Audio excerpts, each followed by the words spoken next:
Hi everyone, स्वागत है आप सबका आपके अपने चैनल केयर्स क्लासेस में। आज के इस लेक्चर में हम सब देखेंगे क्लास 12th फिजिक्स। इसके पहले वाले लेक्चर में हम सब न्यूमेरिकल कर रहे थे, जिसमें हम लोग बोहर की संकल्पना के आधार पे, बोहर के सिद्धांत के आधार पे 9वीं कक्षा की त्रिज्या, 9वीं कक्षा में गति कर रहे इलेक्ट्रॉन का वेग और 9वीं कक्षा में गति कर रहे इलेक्ट्रॉन की ऊर्जा, ये तीन चीज कर चुके थे। अब आपको पता है कि बोहर का तीसरा पोस्टुलेट्स क्या है कि जब इलेक्ट्रॉन को बाहर से ऊर्जा दी जाती है तब वो ऊर्जा अवशोषित करके उच्च ऊर्जा स्तर में चली जाती है, लेकिन वहां पर सिर्फ और सिर्फ 10⁻⁸ सेकंड तक ही ठहरती है। उसके बाद जब वापस वो अपनी निम्न ऊर्जा 10⁻⁸ सेकंड बाद वो क्या होती है, उच्च ऊर्जा स्तर से फिर निम्न ऊर्जा स्तर में आती है। लेकिन जब वो निम्न ऊर्जा स्तर में आती है तो उस समय यानी उच्च ऊर्जा स्तर से निम्न ऊर्जा स्तर में लौटते समय क्यों बोल रहे हैं, समझ में आ रहा है ना, क्योंकि ऊपर गया है अब वापस लौटा है। तो लौटते समय क्या करता है, वैद्युत चुंबकीय तरंगों का उत्सर्जन करता है। और कितने ऊर्जा के बराबर, उन ऊर्जाओं के अंतर के बराबर वैद्युत ऊर्जा का उत्सर्जन करता है। जैसे मान लो इलेक्ट्रॉन, ये n बराबर क्या है, पहली कक्षा, ये n बराबर 2, ये n बराबर 3, ये हम केवल वैसे कक्षा की संख्या को रिप्रेजेंट कर रहे हैं। अब इलेक्ट्रॉन नॉर्मली हाइड्रोजन सदिश परमाणु का ही बात हो रहा है, तो हाइड्रोजन सदिश परमाणु के लिए इलेक्ट्रॉन अधिकांशतः यानी सामान्य अवस्था में पहली कोष में रहता है, एक इलेक्ट्रॉन है पहली कोष में रहेगा। अब आपने इसको बाहर से ऊर्जा दी और ये कहां चली गई, मान लो पहली कक्षा से तीसरी कक्षा में गई। तो अब ये तीसरी कक्षा में सिर्फ कितने सेकंड तक, 10⁻⁸ सेकंड तक ही ठहरेगी। अब वापस ये नीचे आएगी, और जब नीचे आएगी, अब देखो यहीं से आपका धीरे धीरे स्पेक्ट्रम भी स्टार्ट होगा। अब नीचे जब आएगी तो नीचे आने का दो चांस है, या तो डायरेक्ट यहां से यहां है, या तो यहां से यहां है फिर यहां से जाए, क्योंकि आना तो उसे नॉर्मली पहले ही कक्षा में है। बस समझ आ रहा है। तो दो चांस है यहां से आने का, या तो यहां से यहां आके फिर यहां से यहां है, या तो डायरेक्ट यहां से यहां आ जाए। सही बात है। अब हो सकता है कि कभी इलेक्ट्रॉन यहां से यहां आया हो फिर यहां से यहां आया हो, तो जब इलेक्ट्रॉन उच्च ऊर्जा स्तर से निम्न ऊर्जा स्तर में आती है तो वैद्युत चुंबकीय तरंगों के रूप में ऊर्जा का उत्सर्जन करती है। तो यानी अगर यहां से यहां आया होगा तो भी वैद्युत चुंबकीय तरंगों के रूप में ऊर्जा का उत्सर्जन किया होगा, यहां से यहां आया होगा तो भी वैद्युत चुंबकीय तरंगों के रूप में ऊर्जा का उत्सर्जन किया होगा, और अगर डायरेक्ट यहां से यहां आया होगा तो भी वैद्युत चुंबकीय तरंगों के रूप में ऊर्जा का उत्सर्जन किया होगा। तो कितने ऊर्जा का उत्सर्जन किया होगा, ये जो तरंग है इस तरंग की ऊर्जा कितनी होगी, इन दोनों ऊर्जा अंतरालों के अंतर के बराबर। जैसे हो सकती इसकी ऊर्जा को हम E3 लिख रहे हैं, इसकी ऊर्जा को हम E2 लिख रहे हैं, इसकी ऊर्जा को हम E1 लिख रहे हैं। पहली कोष की ऊर्जा को E1 लिख दिए, दूसरी कोष की ऊर्जा को E2 लिख दिए, तीसरी कोष की ऊर्जा को E3 लिखे। तो जब यहां से यहां आया होगा तो E3 - E2 ऊर्जा अंतर, ये तीसरी कोष की ऊर्जा है, E2 दूसरी कोष की ऊर्जा है। इन दोनों कोषों की ऊर्जाओं में जितना अंतर है, इन ऊर्जाओं के अंतर के बराबर ऊर्जा का उत्सर्जन किया होगा। तो ये जो ऊर्जा निकाली होगी यहां से, जो ऊर्जा का उत्सर्जन हुआ होगा, तो ये कितना ऊर्जा का उत्सर्जन हुआ होगा, इन दोनों ऊर्जाओं के अंतर के बराबर। यहां पर जब यहां से यहां आए तो कितनी ऊर्जा का उत्सर्जन किया होगा, E2 - E1। और अगर यहां से यहां इलेक्ट्रॉन आया होगा तो वैद्युत चुंबकीय तरंगों के रूप में जब ऊर्जा का उत्सर्जन किया होगा तो कितने ऊर्जा का उत्सर्जन किया होगा, E3 - E1। यही तो बोले हैं आप, वहां पर देखो ऐसे लिखे हो ना, डेल्टा E बराबर En2 - En1, या कहीं कहीं आप इसको सीधा ऐसे लिख देते हो E2 - E1। बात समझ में। लेकिन जब ऐसे लिख देते हैं E2 - E1 का मतलब ऐसा लग रहा है कि दूसरा कक्षा का ऊर्जा माइनस पहली कक्षा का ऊर्जा ना। तो जब यहां पर हम ऐसे लिखेंगे En2 - En1 का मतलब दूसरे ऊर्जा स्तर, यानी ये फाइनल ऊर्जा स्तर को रिप्रेजेंट कर रहा है, और ये N1 यानी पहली ऊर्जा स्तर यानी इनिशियल ऊर्जा स्तर को रिप्रेजेंट कर रहा है। जैसे अब जरूरी नहीं केवल दो ही कक्षा, पहली कक्षा, दूसरी कक्षा, तीसरी, चौथी, पांचवी, छठवीं, सातवीं, ऐसे है। तो मान लो कि ये NV, मान लो चलो ये पहली कक्षा है, N बराबर 1, ये N बराबर 2। एक इलेक्ट्रॉन है वो दूसरे से कहां गया है, 3 4 5 6 7, N बराबर 3 पे गया, सॉरी 7 पे गया है। तो जब अगर वो यहां से फिर यहां वापस आएगा तो कितने ऊर्जा का उत्सर्जन करेगा, इन दोनों कक्षाओं के ऊर्जा के अंतर के बराबर ऊर्जा का उत्सर्जन करेगा। यानी सीधा ऐसे बोल सकते हैं क्या, E7 - E2। और इसी को हम ऐसे लिख सकते हैं, अगर En2 - En1 लिख रहे हैं, इस बात का मतलब क्या है, N2 बराबर 7 है और N1 बराबर 2 है। और N2 की जगह हम कितना लिखे हैं, 7, और N1 की जगह हम कितना लिखे हैं, 2। तो N2 का मतलब फाइनल स्टेज वाला कक्षा, N1 का मतलब इनिशियल स्टेज वाला कक्षा। तो 7वीं कक्षा फाइनल है और ये आपका इनिशियल, अरे यहीं से तो यहाँ गया था, तो यहाँ से जब वापस आएगा तो इस बार इस प्रकार जब n2 लिखेंगे कहीं कहीं तो इस बात का मतलब समझ लोगे ना, n2 का मतलब दूसरी कक्षा नहीं, n2 का मतलब दूसरी कक्षा नहीं, n2 का मतलब फाइनल वाला कक्षा, और n1 का मतलब पहली कक्षा नहीं, n1 का मतलब इनिशियल वाला कक्षा। बात समझ में आ रहा है ना? हाँ, जहां ऐसा लिखा जाएगा n बराबर 7 और जहां अगर कहीं लिखा जाएगा n बराबर 2, इस बात का मतलब क्या है, n बराबर 7 का मतलब सॉरी यहाँ पर n2 है ना, अगर कहीं आपको ऐसे लिखा n बराबर 2 और कहीं ऐसे लिखा n बराबर 1, इस बात का मतलब क्या होगा, दूसरा कोष। n कोष को रिप्रेजेंट करता है, मुख्य क्वांटम संख्या होता है, तो n बराबर 2 लिखा है यानी दूसरी कोष को ही बता रहा है, n बराबर 1 लिखा है ये पहली कोष को बता रहा है, लेकिन n2 और n1 में अंतर है, n2 और n बराबर 2 में अंतर है, n बराबर 2 का मतलब दूसरी कोष और n2 का मतलब फाइनल कक्षा, n2 है ना यानी फाइनल कक्षा, n बराबर 1 का मतलब पहला कोष, लेकिन n1 का मतलब इनिशियल कक्षा। n1 का वैल्यू 2 भी हो सकता है, n1 का वैल्यू 3 भी हो सकता है, अगर तीसरे से हायर में जाएगा तो n1 का वैल्यू 3 होगा, आठवें से और ऊपर वाली कक्षा में जाएगा तो n1 का वैल्यू 8 हो जाएगा। ठीक है, अंतर समझ में आ रहा है ना? तो जब वो वैद्युत चुंबकीय तरंगों का उत्सर्जन करेगा तो है क्या, तरंग, तरंग के पास क्या होती है, ऊर्जा, तरंगदैर्घ्य, ये सभी होती है। तो ये जो तरंग का उत्सर्जन कर रहा है, इस तरंग का तरंगदैर्घ्य कितना होगा, हमको ये निकालना है। आपको सवाल में दे दिया जाएगा कि कोई इलेक्ट्रॉन है वह 5वीं कक्षा से तीसरी कक्षा में आ रहा है, तो जब 5वीं कक्षा से तीसरी कक्षा में आएगा तो ऊर्जा का उत्सर्जन करेगा किस रूप में, वैद्युत चुंबकीय तरंग के रूप में। वैद्युत चुंबकीय तरंग एक प्रकार का तरंग है तो उसके पास तरंगदैर्घ्य होगा, तो उस तरंग का तरंगदैर्घ्य कितना होगा आपको वो बताना है। तो अब हम यही हमारा हेडिंग होगा, तरंगदैर्घ्य कैसे निकालेंगे ना। तो आप लिखो उत्सर्जित विकिरण की तरंगदैर्घ्य, ऊर्जा तक हम लोग कर चुके हैं ना, हर कोष की ऊर्जा आप निकाल सकते हो अगर आपको परमाणु दे दिया जाए और उसका कोष दे दिया जाए। तो चलो आप लिखो उत्सर्जित विकिरण की तरंगदैर्घ्य, उत्सर्जित विकिरण की तरंग दैर्घ्य।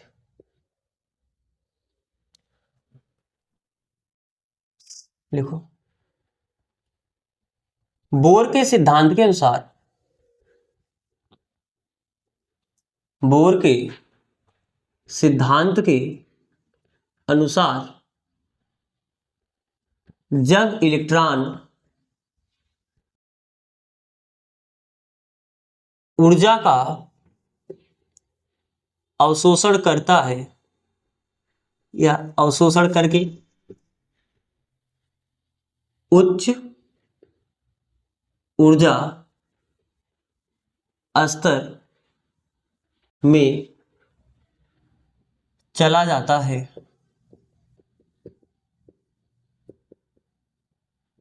तो वहां सिर्फ 10⁻⁸ सेकेंड तक ही ठहरता है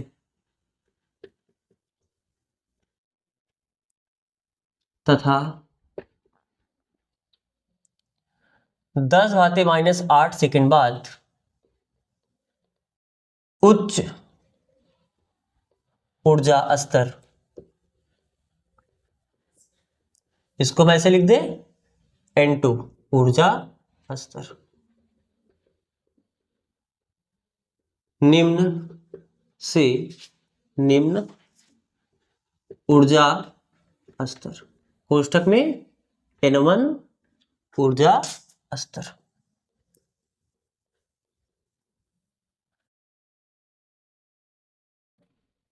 में वापस लौट आता है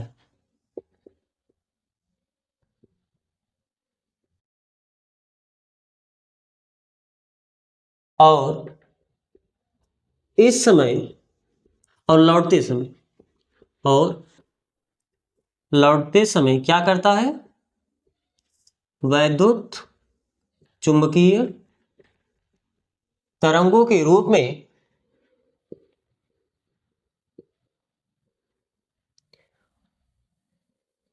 ऊर्जा का उत्सर्जन करता है, ऊर्जा का उत्सर्जन करता। यदि उत्सर्जित ऊर्जा यदि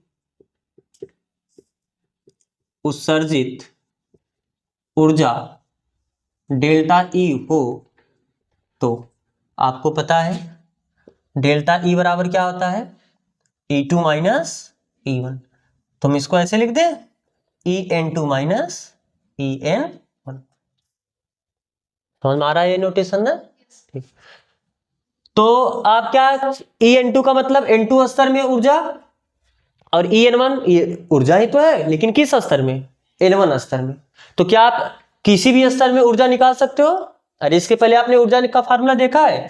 ऊर्जा का डायरेक्ट फार्मूला आपका एक होता है -13.6 Z/(d²/(n²), लेकिन आपको बोले न्यूमेरिकल के लिए कहीं आपको डेरिवेशन करना होगा तो आप क्या लेके चलोगे, -RHC Z/(d²/(n²)। अरे R का वैल्यू रखे थे, H का वैल्यू रखे थे, C का वैल्यू रखे थे, तभी तो -13.6 आया था। आप R का वैल्यू मत याद रखना, रिडबर्ग कांस्टेंट की वैल्यू आप मत याद। आपको बोले कि आपको वहां पर भी रिडबर्ग कांस्टेंट का वैल्यू भी नहीं याद रखना, क्योंकि अभी जब हम लोग न्यूमेरिकल लगाएंगे वहां पर हमको 1/R मतलब रिडबर्ग कांस्टेंट का बटे करना पड़ेगा, वो वैल्यू याद रखना। ये लगभग 911 होता है, ठीक है। तो अभी जब वहां पर जरूरत पड़ेगा बताएंगे।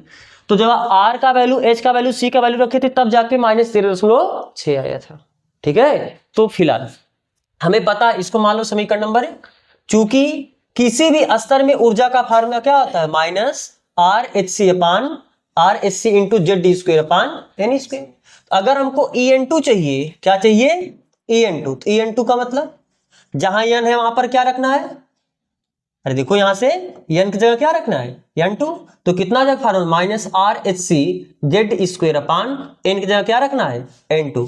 तो N2 का स्क्वायर, ये तो होगा। और EN1 कितना हो जाएगा, EN1 बराबर कितना हो जाएगा, -RHC Z²। बस n की जगह N1 रख दिए, तो यहां पर भी n की जगह क्या रख देंगे, N1² हो जाएगा। तो ये दोनों वैल्यू, EN2 का वैल्यू और EN1 का वैल्यू जाके समीकरण 1 में रख दो। तो इसको मान लो समीकरण नंबर 2, दोनों को समीकरण 2 मारे। तो समीकरण, या आपका मान है तो इसको 2 और इसको 3 अलग अलग मान सकते हैं।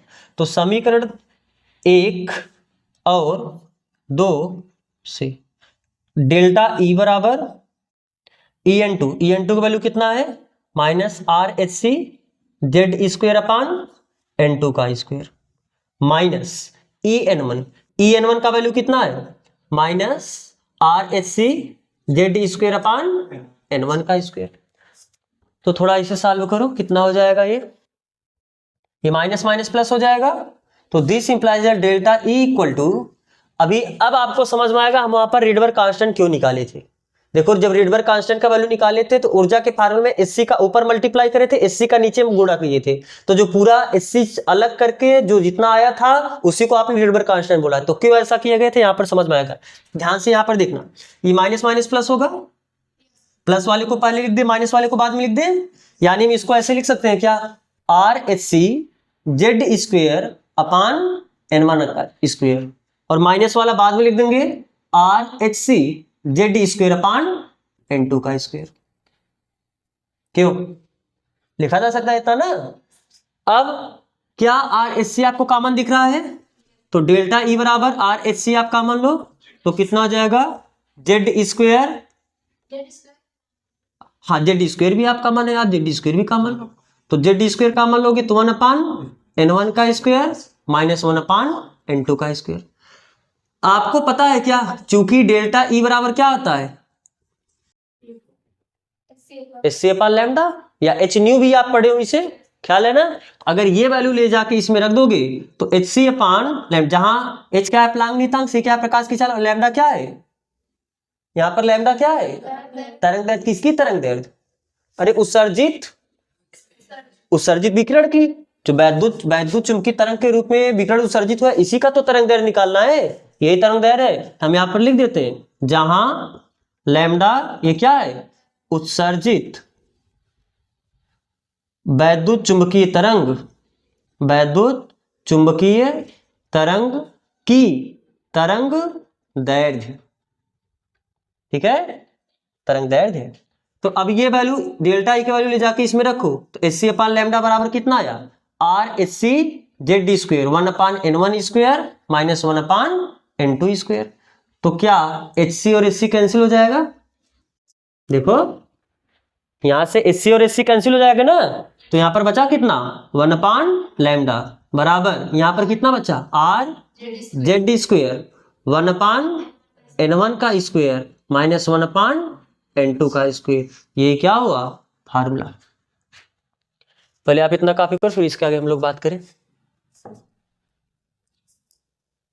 आप इतना कॉपी कर चुके होगे। अब देखो यहां पर एक चीज आप समझना,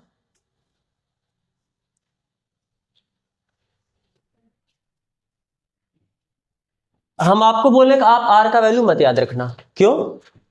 जैसे कभी भी आपको दिया कि कोई एक परमाणु है, वह पहले ऊर्जा स्तर से मान लो या दूसरे ऊर्जा स्तर से तीसरे चौथे मान लो पांचवें में गया। किस ऊर्जा स्तर में गया? पांचवें ऊर्जा स्तर में गया। तो जब वो वापस पांचवें से दूसरे में भी आएगा नहीं आएगा? तो मान लो अगर वो पांचवें से दूसरे मारा तो उस समय वैद्युत चुंबकीय तरंगों का उत्सर्जन करेगा, उसका तरंग दैर्ध्य बताओ कितना होगा। तो यही फार्मूला लगाओगे 1/λ। और मान लेते हैं वो हाइड्रोजन परमाणु, हाइड्रोजन परमाणु के लिए जेड का वैल्यू कितना हो जाएगा 1, नहीं ये जेड का स्क्वायर है, हाइड्रोजन परमाणु के लिए जेड का वैल्यू कितना हो जाएगा 1। तो 1/λ इक्वल टू आर, जेड का वैल्यू 1 रखोगे 1 का स्क्वायर 1 ही रह जाएगा। 1/n1, n1 का वैल्यू कितना है? n1 क्या है? निम्न ऊर्जा स्तर ना, तो है 2, तो 2 का स्क्वायर माइनस 1/n2 का स्क्वायर, n2 क्या है 5, तो 5 का स्क्वायर। तो 1/λ इक्वल टू आर 1/2 का स्क्वायर 1/4 माइनस 1/25, 1/λ बराबर आर लिखना मत इसे, 25 1 के 25 माइनस 4 1 के 4 बटे 25 का 100। तो 1/λ इक्वल टू आर 25 में से 4 घटाओगे 21/100। तो हमको तो फाइनली लैम्डा चाहिए कि नहीं चाहिए? तो लैम्डा बराबर कितना हो जाएगा? जो आर है आर बटे कुछ नहीं तो 1 है, आप इधर पलट दो तो लैम्डा हो जाएगा, तो इधर ही पलटोगे यानी 100/r इंटू 21। कहने का मतलब क्या है कि r/1 को पलटोगे तो 1/r होगा और इधर पलटोगे तो 100/21 होगा। यानी आपको जब भी काम पड़ेगा r का काम नहीं पड़ेगा, आपको 1/r का काम पड़ेगा। बात समझ में आ रहा है ना? तो आप डायरेक्ट r का वैल्यू याद रखो, क्या r 1/r बराबर ये लगभग 911 का, इसका वैल्यू कितना आता है 911। लेकिन मजे की बात है जरूरत पड़ने पर इसको 912 भी लिख सकते हैं। अरे 911 912 जरूरत पड़ने पे 910 भी लिख सकते हैं। जैसे कहने का मतलब क्या है, अब ये 100 10 से कट रहा है तो लगभग आप 911 लिखो 1/r का। लेकिन आज ध्यान सॉरी ऊपर से नहीं देखना, आपको नीचे देखना है। लैम्डा बराबर हम 1/r की जगह 911 100/21। अगर ये 3 से कट रहा है कि नहीं 3 7 21, तो हम इसको 911 लिख के लगभग कितना लिख देंगे 912, क्योंकि ये 3 से कट रहा है। तो अगर ये 3 से कट रहा होगा तो 911 की जगह 912 लिख दूंगा। अगर नीचे वाला वैल्यू 10 से कट रहा है तो फिर जैसे यहाँ पर हो सकता है 20 आ जाए, कभी एग्जाम्पल में जैसे बोल रहे हैं, अगर मान लो 20 आ जाए तो हम इसको 910 लिख देंगे। और 910 अगर 20 आ जाएगा 20 और 20 भी 10 से कट रहा होगा, ये भी 10 से कट जाएगा। तो यानी 1/r का जो न्यूमेरिकल वैल्यू होगा वो कितना होगा 911। लेकिन जब आप 1/r का वैल्यू 911 रखोगे उस समय आपको जो यहाँ पर तरंग दैर्ध्य मिलेगा वो किसमें मिलेगा? एंगस्ट्रॉम में। आपको ये भी याद रखना, ठीक है? तो आप r का वैल्यू मत याद रखना, r का वैल्यू मत याद रखना। आप किसका वैल्यू याद रखोगे? 1/r का वैल्यू। तो हल्का से केवल आप वैसे वहीं पर बगल में लिख लेना केवल अपने सुविधा के लिए। क्या हम इसको ऐसे लिख सकते हैं? आपके बगल यहाँ पर जगह होगा ना, स्पेस होगा, उसी बगल में ऐसे करके लिखना 1/λ बराबर कितना हो जाएगा? ध्यान से यहाँ पर देखो r/z स्क्वायर। हम इसको ऐसे लिख दे, क्या इसका गुणा इसमें करोगे n2 स्क्वायर, इसका गुणा इसमें करोगे n1 स्क्वायर, इसका गुणा इसमें करोगे n1 स्क्वायर n2 स्क्वायर। अरे सॉल्व करने के लिए ऐसे ही तो करोगे सब ना। यहाँ पर न्यूमेरिकल वैल्यू दिया होगा तो उसका स्क्वायर करोगे, उसका स्क्वायर करो, फिर इसका गुणा इसमें, इसका गुणा इसमें, इसका गुणा इसमें, यही तो करोगे। तो वही हमने किया है।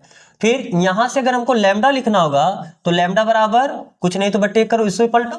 अरे इधर पलटे हो तो लैम्डा है तो इधर पलटो, तो जो r/1 था ये 1/r हुआ, और यहाँ से जो z²/1 था ये 1/z² होगा, और यहाँ पर ये n1 square n2 square upon n2 square minus n1 square कहाँ चला जाएगा ऊपर। तो 1/r का वैल्यू यानी लैम्डा इक्वल टू हम इसको लगभग 911 912 910 इसी के आसपास रख सकते हैं। अरे अपनी सुविधा के लिए जिससे कट रहा होगा वैल्यू। और ये बाकी 1/z²। आपको जेड का वैल्यू सवाल में दिया रहेगा। जेड क्या है? परमाणु क्रमांक। हाइड्रोजन के लिए 1, हीलियम के लिए 2, लिथियम के लिए 3। लगभग ये अक्सर तो आपको हाइड्रोजन ही देगा। अगर हाइड्रोजन नहीं देगा तो हाइड्रोजन सदिश परमाणु देगा, यानी हीलियम लिथियम तक ही सीमित रखेगा। और यहाँ पर n1 square n2 square upon n2 minus n1 square. लेकिन ये जब करोगे तो आपको लैम्डा का वैल्यू किसमें मिलेगा, एंगस्ट्रॉम। तो आप इसी के बगल जगह हो तो आप यहीं पर बगल में कॉपी कर लो, ये केवल अपनी सुविधा के लिए है। तो आप याद रखना, क्योंकि अब हम जब स्पेक्ट्रम का बात करेंगे तो हम यहाँ पर फिर वहां पर ये डिटेल में बात नहीं करेंगे, क्योंकि हम सब कुछ जान चुके हैं पहले से। स्पेक्ट्रम में हमको पूरा 2-3 चीज का ही काम है, कोश की ऊर्जा और एक चीज क्या नाम से, यही तरंग दैर्ध्य, ठीक है। तो वहां पर हम लोग फिर से पूरा डिटेल में बात नहीं करेंगे, वहां पर हम अपना केवल एक बार बात ऊपर बात करके निकल जाएंगे। वैल्यू कितना होते हैं सब आप देख ही चुके हो पहले से। अब देखो एक वर्ड आता है परमाणु की विविक्त ऊर्जा स्तर। विविक्त का मतलब समझ पा रहे हो, बताओ विविक्त का मतलब क्या होगा। विविक्त का मतलब भिन्न भिन्न, जैसे हाँ फैलना नहीं है ना, फैलना नहीं, ऐसे समझो। एक आपका पहले ये प्रयोग था, अब तो नहीं है अपने सिलेबस में, लेकिन ऐसा नहीं सिलेबस में, लेकिन वो उसका कोई मतलब है नहीं, बस वैसे आप सुन लो उसको। मान लो कि ये क्या है कि एक निर्वातित पंप है, इस निर्वातित पंप में ये पूरा कोई भी एक परमाणु है, उस परमाणु का हमने क्या कर दिया, एकदम गैस भर दिया। यानी कहने का मतलब जैसे मान लो कि एक एग्जांपल में पारा का हमने गैस भर दिया। किसका गैस भर दिया, पारा का। अब जब इधर से हम लोग एनर्जी भेज रहे हैं तो फिर इधर से एनर्जी निकलेगा भी। अब देखो केवल हम एक एग्जांपल के लिए, हमको एग्जैक्ट वैल्यू नहीं याद है कितने एनर्जी भेजा गया था कितना निकला है, केवल हम समझाने के लिए अपने मन से वैल्यू ले रहे हैं। ये हम जो वैल्यू लिखेंगे यह उसका एग्जैक्ट वैल्यू है, ये जरूरी नहीं है। बात समझना, केवल हम समझाने के लिए अपने मन से वैसे वैल्यू ले रहे हैं। जब शुरू में हम इसको मान लो 1 जूल एनर्जी भेजे तो इधर, या इलेक्ट्रॉन वोल्ट में ही समझो, 1 इलेक्ट्रॉन वोल्ट का एनर्जी भेजे तो इधर से पूरा हमें पता चला 1 इलेक्ट्रॉन वोल्ट एनर्जी निकला। हमने 2 इलेक्ट्रॉन वोल्ट एनर्जी भेजा तो इधर भी 2 इलेक्ट्रॉन वोल्ट निकला। मान लो 3 इलेक्ट्रॉन वोल्ट भेज रहे हैं तो भी 3 इलेक्ट्रॉन वोल्ट निकला। लेकिन जब 4 इलेक्ट्रॉन वोल्ट का एनर्जी भेजे तो क्या पता चला, इधर जो निकलने वाली ऊर्जा है वो या तो 0 इलेक्ट्रॉन वोल्ट का है या तो 4 इलेक्ट्रॉन वोल्ट का है।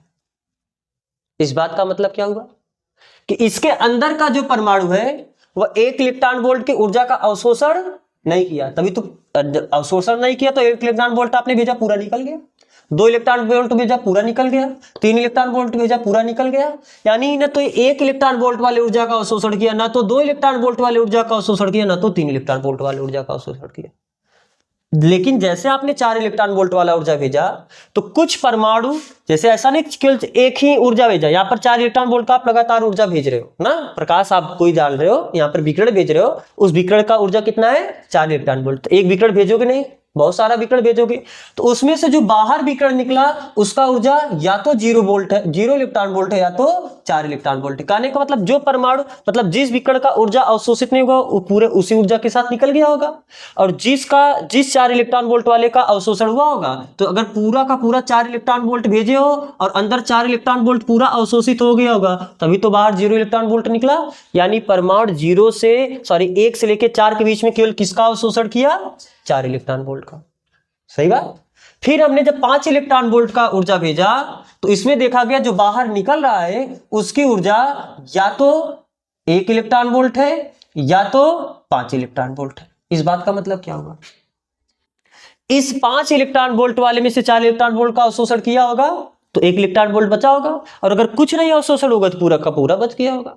फिर हमने ऐसे 6 इलेक्ट्रॉन वोल्ट का भेजा तो इस 6 इलेक्ट्रॉन वोल्ट, और सॉरी यहां पर देखो ऐसा समझना, यहां पर पूरा का पूरा 5 का जब भेजे हो तो पूरा का पूरा 5 इलेक्ट्रॉन वोल्ट का निकला है। ऐसा क्यों, क्योंकि यह जो आप विकिरण भेज रहे हो इसकी ऊर्जा कितनी है 5 इलेक्ट्रॉन वोल्ट। परमाणु कितने का ऊर्जा अवशोषण करेगा, 4 इलेक्ट्रॉन वोल्ट। ख्याल करो आइंस्टीन का प्रकाश वैद्युत प्रभाव का जब नियम का व्याख्या किया तो वहां पर आपने बोला है कि जो वैद्युत चुंबकीय जो विकिरण होता है फोटानों के रूप में चलता है। जब फोटान धातु की सतह पर गिरता है तो अपनी संपूर्ण ऊर्जा को एक ही इलेक्ट्रॉन को दे देता है। ऐसा नहीं ऊर्जा बट जाता है, ऊर्जा बटेगा नहीं। अगर अवशोषित होगा तो पूरा 5 का अवशोषित होगा, नहीं तो कुछ नहीं अवशोषित होगा। तो ये तो 4 ही का अवशोषित कर रहा है, तो 5 का भेजे हो तो कुछ अवशोषित नहीं की, पूरा 5 वाला 5 का पूरा निकल गया। फिर आपने 6 का भेजा तो पूरा निकल गया, 7 का भेजा पूरा निकल गया, 8 का भेजा पूरा निकल गया, 9 का भेजा पूरा निकल गया। लेकिन जो आपने 10 वाला भेजा, या चलो 10 वाला भी समझ लो निकल गया, लेकिन जो आपने 11 वाला भेजा तो अब आपको क्या मिला, जो बाहर मिला उसकी एनर्जी कितनी मिली, 0 इलेक्ट्रॉन वोल्ट। यानी पूरा 11 का 11 पूरा अवशोषित हो चुका होगा। या तो इसकी एनर्जी आपको जो बाहर, देखो 4 वाला भी तो अवशोषित कर रहा है, तो 10 11 में से 4 अवशोषित किया होगा तो कितना बचेगा, 6 5 11, यानी सॉरी 4 का अवशोषित कर रहा है तो 7 4 11, तो 7 इलेक्ट्रॉन वोल्ट का। और या तो जो बाहर आपको ऊर्जा मिली पूरी की पूरी 11। इस बात का मतलब क्या हुआ कि फिर से 11 इलेक्ट्रॉन वोल्ट का भी अवशोषित किया, साथ में 4 इलेक्ट्रॉन वोल्ट का भी अवशोषित किया। ये तो बात निकला, यानी 4 के बाद डायरेक्ट कितने का अवशोषित कर रहा है, किस ऊर्जा का, 11 इलेक्ट्रॉन वोल्ट। फिर ऐसे और हम ऊर्जा भेजते गए, हो सकता है फिर हमको 20 वाला केवल अवशोषित कर रहा। यानी परमाणु सभी प्रकार की ऊर्जा का अवशोषण नहीं कर रहा है, कुछ निश्चित ऊर्जा का ही अवशोषण कर रहा है, या तो 4 इलेक्ट्रॉन वोल्ट का, या तो 11 इलेक्ट्रॉन वोल्ट का, या तो 20 इलेक्ट्रॉन वोल्ट का। तो ये जो ऊर्जा की अवस्थाएं हैं, इसी ऊर्जा की अवस्थाओं को हम क्या बोलते हैं, विविक्त ऊर्जा स्तर। क्या बोलते हैं, विविक्त ऊर्जा स्तर।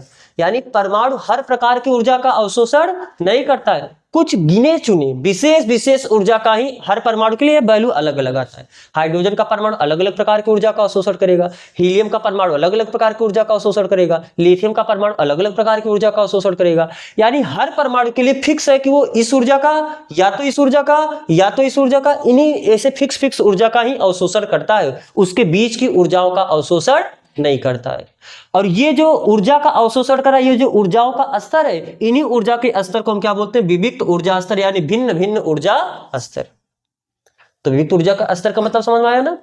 लेकिन इसको हम लोग इस एग्जांपल से नहीं, दूसरे एग्जांपल समझेंगे। कैसे, आपको पता है कि किसी भी विकिरण की ऊर्जा hν द्वारा देते हो कि नहीं देते हो, तो कोई परमाणु या तो केवल hν ऊर्जा का अवशोषण करता है, या तो 2hν, या तो 3hν, या तो 4hν, इन्हीं ऊर्जा के मल्टीपल में ऊर्जा का अवशोषण करता है, इनके बीच के ऊर्जा का अवशोषण नहीं करता। यानी हर पर, और ये ऊर्जा का अवशोषण कौन कर रहा है, परमाणु। ऊर्जा का अवशोषण कौन कर रहा है, परमाणु। यानी परमाणु एक निश्चित ऊर्जा का ही अवशोषण कर पाता है, उनके बीच की ऊर्जाओं का अवशोषण नहीं कर पाता। आप सोचो 2.5 hν वाले ऊर्जा का अवशोषण, ऐसा नहीं है। आप सोचो 3.5 ऊर्जा वाला अवशोषण करे, hν ऊर्जा का अवशोषण करे, ऐसा नहीं है। केवल फिक्स ऊर्जा का ही अवशोषण कर पा रहा है। तो ये ऊर्जा का अवशोषण कौन कर रहा है, परमाणु। यानी परमाणु के पास ऊर्जा के कुछ निश्चित ही स्तर होते हैं, हर परमाणु के पास ऊर्जा का कुछ निश्चित स्तर ही होते हैं, और ऊर्जाओं के इस निश्चित स्तर को, यानी इन भिन्न भिन्न ऊर्जाओं के स्तर को हम लोग क्या बोलते हैं, विविक्त ऊर्जा स्तर। समझ में आ रहा है विविक्त ऊर्जा स्तर क्या है। तो आप हेडिंग लगाओ, विविक्त ऊर्जा स्तर। तो एक काम करो, आज बस यहीं तक रहने देते हैं, ये जो हेडिंग है इसको अब अगले लेक्चर में करेंगे। फिर यहाँ तक जुड़ने के लिए आप सबका बहुत बहुत धन्यवाद।